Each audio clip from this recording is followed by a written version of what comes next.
നിങ്ങൾ സമാധാനം ആഗ്രഹിക്കുന്ന ഒരു വ്യക്തിയാണെങ്കിൽ സങ്കീർണതയെ സ്നേഹിക്കുക. എന്താണ് സങ്കീർണത എന്ന് പറയുന്നത്? സങ്കീർണത എന്ന് പറയുന്നത് കെയോസ് ആണ്.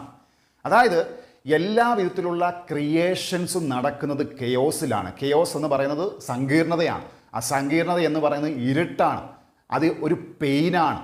അപ്പം നമ്മളെ സംബന്ധിച്ച് നമ്മൾ എന്തു വിധേനയും ആ പെയിനിലൂടെ കടന്നു പോകാൻ ആഗ്രഹിക്കുകയും അതിനുവേണ്ടി തുനിഞ്ഞിറങ്ങുന്ന ഒരു വ്യക്തിയാകുമ്പോഴാണ് നമ്മൾ കൊടുക്കുന്ന ആ പ്രോസസ്സ്, നമ്മൾ കടന്നു വന്നിട്ടുള്ള സങ്കീർണമായ ആ പ്രക്രിയ അല്ലെങ്കിൽ പ്രോസസ്സിൻ്റെ റിസൾട്ടായിട്ട് സമാധാനം അല്ലെങ്കിൽ റിസൾട്ട് ഉണ്ടാകുന്നത്. അപ്പം ക്രിയേഷൻ എന്ന് പറയുന്നത് നടക്കുന്നത് സങ്കീർണമായിട്ടുള്ള പ്രവർത്തനങ്ങളിലൂടെ. അപ്പോൾ സങ്കീർണമായ പ്രവർത്തനങ്ങൾക്ക് നിങ്ങളാണ് അതിന് മുൻകൈ എടുക്കുന്ന ഒരു വ്യക്തി. നിങ്ങളൊരു മാർക്കറ്റ് പ്ലേസിൽ അല്ലെങ്കിൽ നിങ്ങൾ എന്ത് തൊഴിൽ മേഖലയിലാണോ നിങ്ങൾ പ്രവർത്തിക്കുന്നത്, അവിടെ ആ ക്രിയേഷൻ അല്ലെങ്കിൽ നിങ്ങളുടെ ആ പ്രോസസ്സ് എന്ന് പറയുന്നത് വളരെ സങ്കീർണത നിറഞ്ഞതാണ്.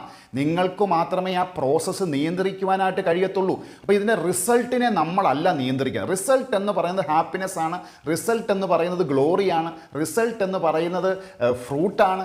അപ്പം ആ ഫ്രൂട്ട് സൃഷ്ടിക്കണമെങ്കിൽ we have to go through the creation process, that is the chaos. അതിനാണ് സങ്കീർണത എന്ന് പറയുന്നത്. അപ്പം സങ്കീർണതയുടെ റിസൾട്ടാണ് സമാധാനം അല്ലെങ്കിൽ പീസ് എന്ന് പറയുന്നത്.